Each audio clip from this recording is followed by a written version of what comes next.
ஆழ்வார் எம்பெருமானார் ஜீயர் திருவடிகளே சரணம். ஜீயர் திருவடிகளே சரணம்.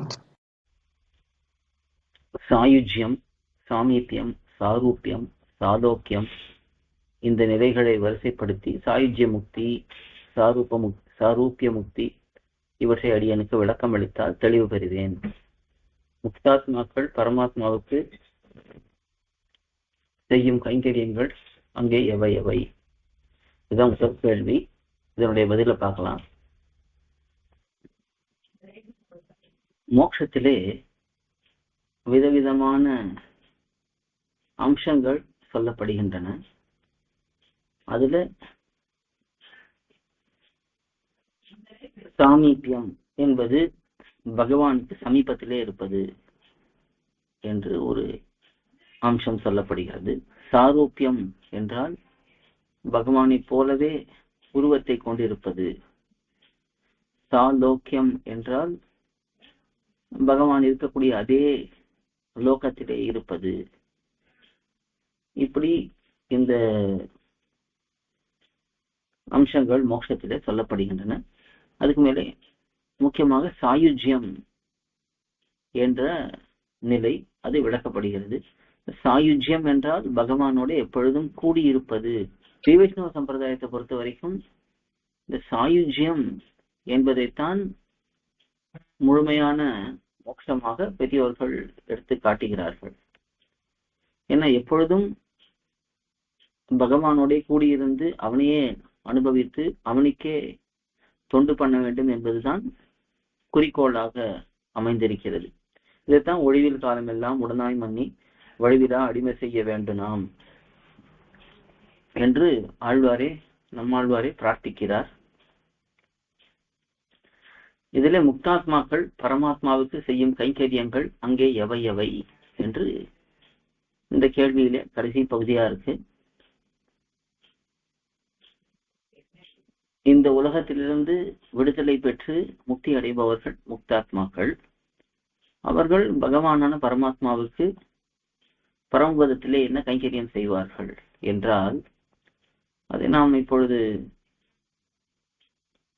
முதலாழ்வாருடைய பாசுரத்தை கொண்டு பார்க்கலாம். சென்றால் புடையாம், இருந்தால் சிங்காசனமாம், நின்றால் மரவடியாம், நீழ்கடலுள் என்றும் புனையாம், அணிவிளக்காம், பூம்பட்டாம், புல்கமனையாம், திருமார்கரவு. இது எப்படி நமக்கு கைங்கரியம் பண்ணணுங்கிறதை ஆதிசேஷன் காட்டுகிறார். பகவான் வெளியிலே சென்றால் புடையாக இருப்பது, அவன் வீட்டிலிருந்தால் சிங்காசனமாக இருப்பது, அவன் நின்றால் மரவடியாக இருப்பது, பாதுகையாக இருப்பது, அவன் சயனித்துக் கொண்டான் என்றால் அவனுக்கு அணைத்துக் கொள்வதற்கு அணையாக இருப்பது. இப்படி எம்பெருமானுக்கு எத்தனையோ விதத்திலே இந்த ஆத்மாக்கள் அடிமை செய்கிறார்கள். அதுவும் ஒரு தேகத்தை கொண்டு மட்டும் இல்லாமல் பல பல தேகங்களை எடுத்துக்கொண்டு பகவானுக்கு அவனிச்சைக்கு தொண்டு பண்ணுகிறார்கள்.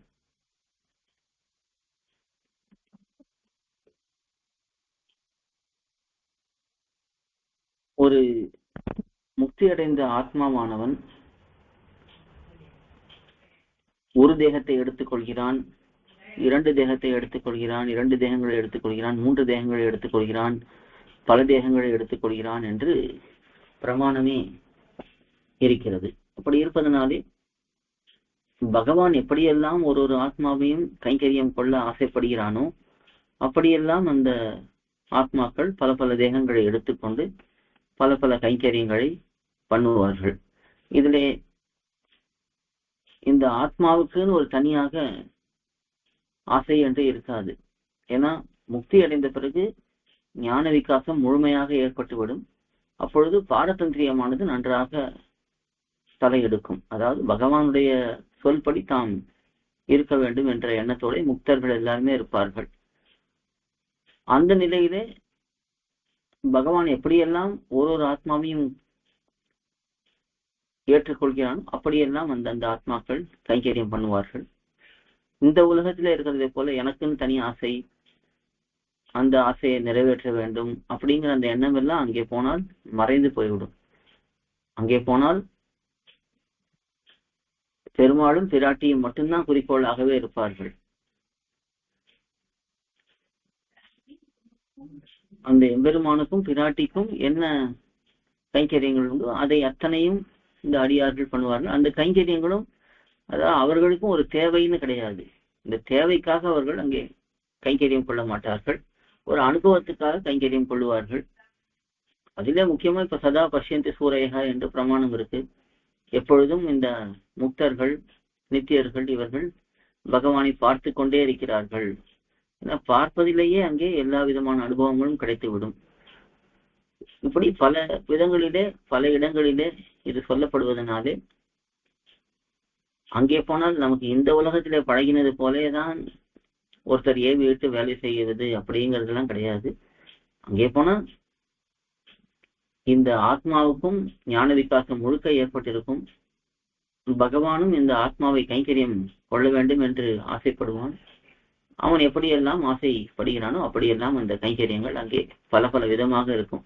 அங்கேயும் நதிகள், செடிகள், மரங்கள், கொடிகள், குயில்கள், மயில்கள் என்று இப்படியெல்லாம் இருக்கு என்று நாம் கத்தியத்திலே ஸ்ரீவைகுண்ட கத்தியத்திலே எம்பெருமானார் விரிவாக விளக்கி இருக்கிறார். அதையெல்லாம் பார்க்கும் பொழுது அங்கேயும் பல பல அனுபவங்கள் உண்டு என்பது நன்றாக தெரிகிறது.